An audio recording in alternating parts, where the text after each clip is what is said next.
എല്ലാവർക്കും ഷബ്സ് ക്ലാസ്സിൻ്റെ മറ്റൊരു എപ്പിസോഡിലേക്ക് സ്വാഗതം. ഇന്നെടുക്കാൻ പോകുന്നത് കോഡ് ആങ്കിൾ ആർക്ക് എന്നുള്ള സർക്കിളിൻ്റെ രണ്ടാമത്തെ ഭാഗമാണ്. അതിൻ്റെ കോൺസെപ്റ്റ് മാത്രമാണ് ഡിസ്കസ് ചെയ്യുന്നത്. ഞാൻ എപ്പോഴും പറയാറുള്ളത് പോലെ കോൺസെപ്റ്റ് ഈസ് പവർ. കോൺസെപ്റ്റ് ആണ് എല്ലാവരും ഫസ്റ്റ് അറിയേണ്ടത്. അതിന് ബേസ്ഡുള്ള ക്വസ്റ്റ്യൻ നെക്സ്റ്റ് ക്ലാസ്സിൽ ഡിസ്കസ് ചെയ്യുന്നതായിരിക്കും. അപ്പോൾ ഈ ക്ലാസ് എല്ലാവരും ശ്രദ്ധിച്ച് കേൾക്കണേ. ഹലോ ഗൈസ്, അസ്സാം വലൈക്കും. എൻ്റെ ക്ലാസ്സിലേക്ക് വീണ്ടും സ്വാഗതം. പ്രീവിയസ് വീഡിയോസിലൊക്കെ ഞാൻ ചെയ്തത് സർക്കിൾസ്, അതിലുള്ള പ്രൂവ് എങ്ങനെ ചെയ്യാമെന്നുള്ള ക്വസ്റ്റ്യൻസിൻ്റെ സൊല്യൂഷൻസൊക്കെ ആയിരുന്നു.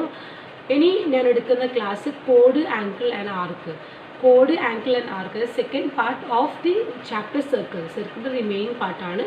അതിൻ്റെ ഹെഡിങ് കോഡ് ആങ്കിൾ ആൻഡ് ആർക്ക്. ഓക്കെ, ഇതെന്താണ് എന്നാണ് നമ്മൾ ആദ്യം അറിയേണ്ടത്. ഇതിൻ്റെ ബേസിക്കും അതിൻ്റെ ഞാൻ എപ്പോഴും പറയുന്നത് പോലെ കോൺസെപ്റ്റ് ഈസ് പവർ. കോൺസെപ്റ്റാണ് ശക്തി, അല്ലെങ്കിൽ കോൺസെപ്റ്റാണ് ആവശ്യം പഠിക്കേണ്ടത്.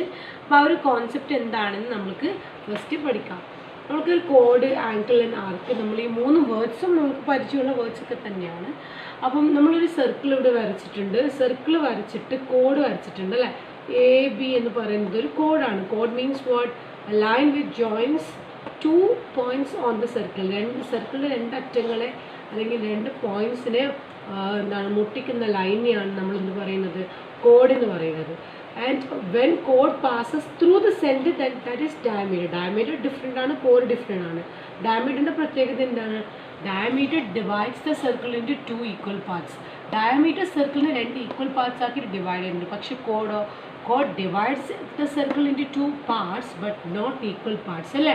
അതായത് ഈക്വൽ പാർട്സ് ആക്കിയിട്ടല്ല കോഡ് ഡിവൈഡ് ചെയ്യുന്നത്. ഒരുപാട് കോഡ് നമുക്ക് വരക്കാൻ പറ്റും. പക്ഷേ diameter is the biggest code തന്നെയാണ് ഡയമീറ്റർ. പക്ഷേ അത് പാസസ് ത്രൂ സെൻറ്റർ മധ്യബിന്ദുവിലൂടെ പാസ് ചെയ്യുന്നത് കൊണ്ട് വ്യാസം എന്ന് വിളിക്കും. ഇത് ഞാൻ എന്നാണ് തോന്നുന്നത്, എനിക്ക് മലയാളം കറക്റ്റ് അറിയില്ല.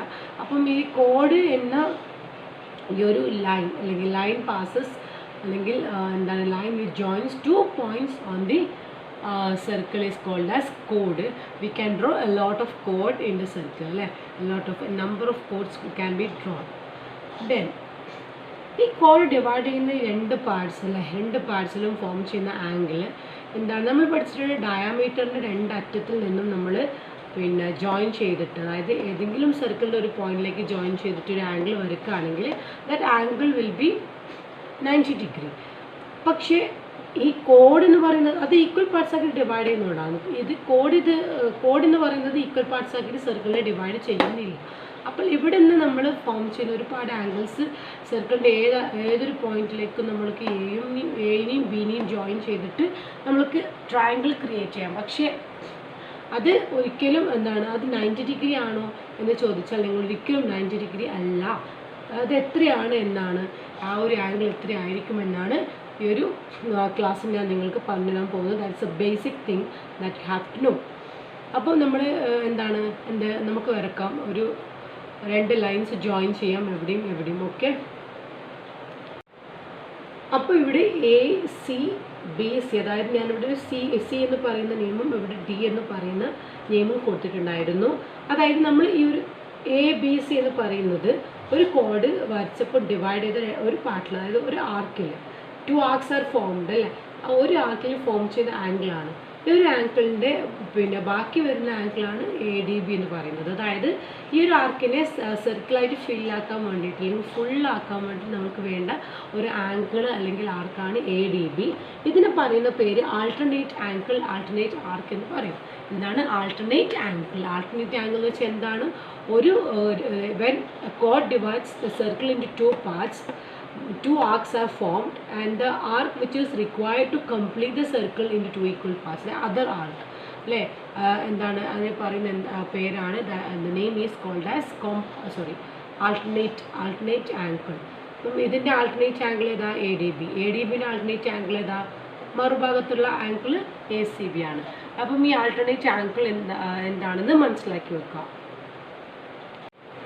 ഞാനിവിടെ 3 ലൈൻ ജോയിൻ ചെയ്തിട്ടുണ്ട്. അതായത് O means this is a centre of the circle. സർക്കിളിൻ്റെ മധ്യബിന്ദുവിൽ നിന്നും നമ്മൾ 3 അറ്റത്തേക്കും 3 ലൈൻസ് വരച്ചിട്ടുണ്ട്.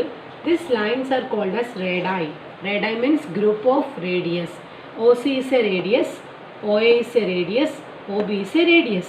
അതായത് മധ്യബിന്ദുവിൽ നിന്നും കേന്ദ്രബിന്ദുവിൽ നിന്നും സെൻറ്ററിൽ നിന്നും ഏതെങ്കിലും അറ്റത്തേക്ക് അല്ലെങ്കിൽ സർക്കിളിൻ്റെ ഏതൊരു പോയിന്റിലേക്കും വരക്കുന്ന ലൈനിനെയാണ് radius.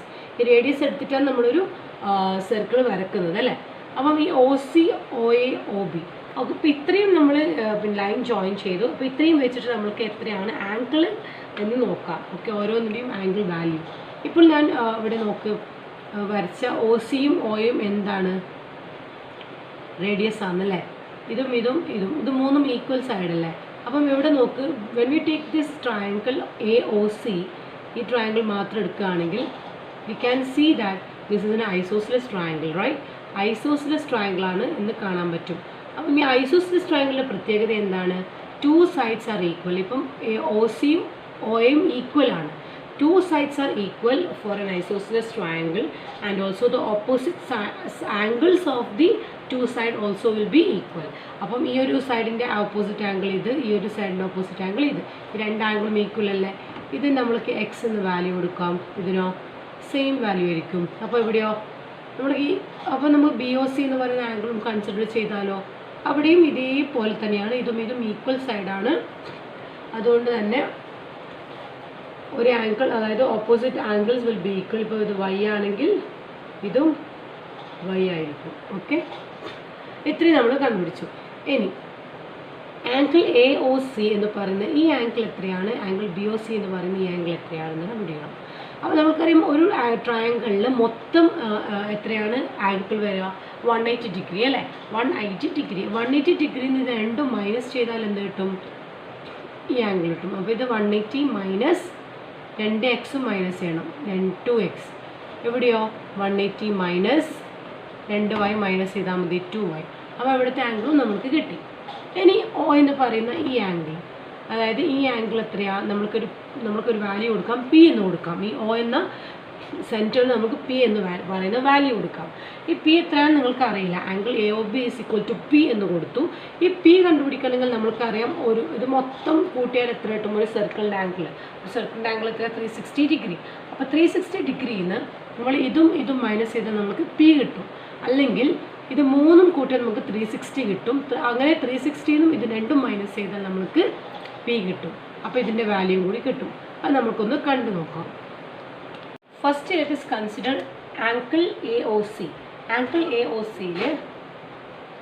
in angle AOC we know that CO is equal to OA because these two sides are the like radius ആയതുകൊണ്ട് തന്നെ രണ്ട് സൈഡും ഈക്വൽ ആണ്. രണ്ട് സൈഡും ഈക്വൽ ആയതുകൊണ്ട് this angle can be said that it is an isosceles triangle. Okay, fine. Then we can upon CO is equal to OA the isosceles triangle. Therefore angle ACO is equal to angle CAO. Isosceles triangle the angles equal ആയിരിക്കും. അതുകൊണ്ട് angle ACO is equal to angle CAO. അപ്പോൾ ഈ രണ്ട് ആംഗിളും equal ആണ്. x degree കൊടുത്തു. ഇനി angle COBയിൽ CO എന്ന് പറയുന്ന സൈഡും OB എന്ന് പറയുന്ന സൈഡും ഈക്വൽ ആണ്. Because it's an isosceles triangle. Therefore angle BCO, അതുകൊണ്ട് അവിടെ അതിൻ്റെ ആംഗിളും ഈക്വൽ ആയിരിക്കും. BCOയും CBOയും is equal to y degree കൊടുത്തു. ഇനി മൂന്നാമത്തെ സൈഡ് ആംഗിൾ AOCയിൽ AOC എന്ന് പറയുന്ന ആംഗിൾ എത്രയാണ്? മൊത്തം 180 ഡിഗ്രിയാണ്. 180 ഡിഗ്രിയിൽ നിന്ന് നമ്മൾ ഈ 2x കുറച്ചാൽ നമുക്ക് കിട്ടുന്നതാണ് മൂന്നാമത്തെ സൈഡ്. 180 minus 2x. ഇനി ഇതിൻ്റെ ആംഗിൾ BOCയുടെ ആംഗിൾ എത്രയായിരിക്കും? 180 ഡിഗ്രിയിൽ നിന്ന് 2y കുറച്ചാൽ കിട്ടുന്ന ആംഗിൾ ആയിരിക്കും. Okay, then let AOB is equal to p. ഈ ഒരു ആംഗിൾ എത്രയാണെന്ന് നോക്കാം. ഈ ഒരു ആംഗിൾ, ഓക്കെ, രണ്ടാമത്തെ ആംഗിൾ AOB, അതിന് നമുക്ക് പി എന്ന് പറയുന്ന വാല്യൂ കൊടുക്കാം. Okay, then angle APB is equal to, ഈ APB എത്രയാണെന്ന് കണ്ടുപിടിക്കണമെങ്കിൽ നമുക്കറിയാം മൊത്തം വാല്യൂ 360 ആണ്. അപ്പോൾ 360 നിന്ന് നമ്മൾ ഇത്രയും 180 മൈനസ് 2x 180 മൈനസ് 2yയും കുറച്ചാൽ കിട്ടുന്ന ആൻസർ ആയിരിക്കും. ഇവിടെ ഞാൻ 360 മൈനസ് 3 അത് 2, അതായത് 180 minus 2x plus 180 minus 2y രണ്ടും ആഡ് ചെയ്തിട്ട് കുറച്ചാൽ കിട്ടുന്ന വാല്യൂ ആയിരിക്കും. സോ ഇത് ബ്രാക്കറ്റിൽ ഇട്ടിട്ടുണ്ട്. അപ്പം 360 മൈനസ് 360. ഓക്കെ, നമ്മളിപ്പം ബ്രാക്കറ്റ് ക്ലോസ് ചെയ്തിട്ട് ബ്രാക്കറ്റിലൂടെ ക്ലോസ് ചെയ്യാനുണ്ട്. ക്ലോസ് ചെയ്താൽ മൈനസും എന്താവും? Minus of minus 2 plus 2x plus 2y ആവും. Okay, then in 360 minus 360 കട്ടാവും. 0 ആവും. പിന്നെ ബാക്കിയുള്ള 2x+2y ആണ്. 2x+2y മീൻസ് 2 × x+y, അതായത് x+yൻ്റെ ഇരട്ടി. ഇവിടെ നമ്മൾ പറഞ്ഞിട്ടുണ്ട് ACB എന്ന് പറയുന്നത് എന്താണ്, ഈ എക്സും വൈയും കൂട്ടിയാണ്, x+y ആണ്. So angle ACB is equal to x+y. Angle APB എന്ന് പറഞ്ഞാൽ 2 × x+y, ഇതിൻ്റെ ഡബിൾ അല്ലേ, 2 × x+y. അപ്പോൾ ഇവിടെ 50 ആണെങ്കിൽ ഇവിടെ 100 ആയിരിക്കും, ഇവിടെ 100 ആണെങ്കിൽ ഇവിടെ 200 ആയിരിക്കും. അപ്പോൾ therefore ആംഗിൾ APB എന്ന് പറയുന്നത് ട്വൈസ് ഓഫ് ആംഗിൾ ACB, ഇതിൻ്റെ ട്വൈസ് ആയിരിക്കും. അല്ലെങ്കിൽ ഈ ഒരു വാല്യൂ എത്രയാണോ കിട്ടുന്നത് അതിൻ്റെ ഹാഫ് ആയിരിക്കും ഇവിടുത്തെയുള്ള ആംഗിൾ. അപ്പം ഈ ഒരു ആംഗിളിൻ്റെ വാല്യൂ കിട്ടിയല്ലോ, ഇത് രണ്ടും കൂട്ടിയാൽ കിട്ടുന്ന ആംഗിളാണ്. പക്ഷേ അത് ഈ ആംഗിൾ തന്നിട്ടുണ്ടെങ്കിൽ അതിൻ്റെ പകുതി ആയിരിക്കും, ഈ ആംഗിൾ തന്നിട്ടുണ്ടെങ്കിൽ അതിൻ്റെ ഡബിൾ ആയിരിക്കും ഈ OB എന്ന് പറയുന്ന അല്ലെങ്കിൽ APB എന്ന് പറയുന്ന സെൻട്രൽ ഫോം ചെയ്യുന്ന ആംഗിൾ. ഓക്കെ, ദെൻ നമുക്ക് ആൾട്ടർനേറ്റ് ആംഗിളത്തിൻ്റെ വാല്യൂ എത്രയായിരിക്കും എന്ന് നോക്കണം. ഈ ആൾട്ടർനേറ്റ് ആംഗിൾ എന്ന് പറയുന്നത് എപ്പോഴും സപ്ലിമെൻ്ററി ആയിരിക്കും. അതായത് സപ്ലിമെൻ്ററി എന്ന് വെച്ചാൽ നമ്മൾ എന്താണ്, സപ്ലിമെൻ്ററി ആംഗിൾ എന്ന് വെച്ചാൽ എന്താണ്, രണ്ടിൻ്റെ സം 180 ഡിഗ്രി ആയിരിക്കും. Supplementary to the alternate angle ഏതാ ഇവിടെ, x+y അല്ലേ. x+y 50 ആണെങ്കിൽ പിന്നെ സപ്ലിമെൻ്ററി മീൻസ് വാട്ട്, 180 നമ്മൾ ആ 50 കുറച്ചാൽ കിട്ടുന്ന വാല്യൂ ആണ് ADBൻ്റെ ആംഗിൾ. അതായത് ഇവിടെ വരുന്ന ആംഗിളിൻ്റെ സപ്ലിമെൻ്ററി ആണ്, ആൾട്ടർനേറ്റ് ആംഗിൾസ് ആണ് ഈ രണ്ടും. അപ്പോൾ ഈ ഒരു ആംഗിൾ എന്ന് പറയുന്നത് ആൾട്ടർനേറ്റ് ആംഗിളിൻ്റെ സപ്ലിമെൻ്ററി ആണ്. ഇപ്പോൾ ഇത് മാത്രം തന്നിട്ടുണ്ട്, നമുക്ക് ഇതിൻ്റെ വാല്യൂ കണ്ടുപിടിക്കാൻ പറ്റും. ഇത് കണ്ടുപിടിച്ചാൽ ഇതിൻ്റെ ഡബിൾ ആയിരിക്കും ഇത്. അപ്പോൾ നമുക്ക് ഈ ഒരു പോയിൻറ്റ്സ് ഒക്കെ റിമെമ്പർ ചെയ്താൽ മാത്രമേ നമുക്ക് ബാക്കിയുള്ള ക്വസ്റ്റ്യൻസിനെ ആൻസർ ചെയ്യാൻ പറ്റും. അപ്പോൾ ഇവിടെ ദിസ് ഈസ് സപ്ലിമെൻ്ററി. ഓക്കെ, എന്താണ് x+yൻ്റെ 180 x+y മൈനസ് ചെയ്താൽ കിട്ടുന്ന ആൻസർ ആയിരിക്കും ഇതിൻ്റേത്. അപ്പം ഇതുകൂടി ഓർത്ത് വെക്കാം. അപ്പോൾ എല്ലാവർക്കും കോൺസെപ്റ്റ് മനസ്സിലായല്ലോ. അപ്പോൾ ഈ ഒരു കോൺസെപ്റ്റിനെ ബേസ് ചെയ്തിട്ടുള്ള ക്വസ്റ്റ്യൻ ചെയ്യാനുണ്ട്. നെക്സ്റ്റ് ക്ലാസ്സിൽ നമ്മൾക്ക് അതിനെ പറ്റി ഡിസ്കസ് ചെയ്യാവുന്ന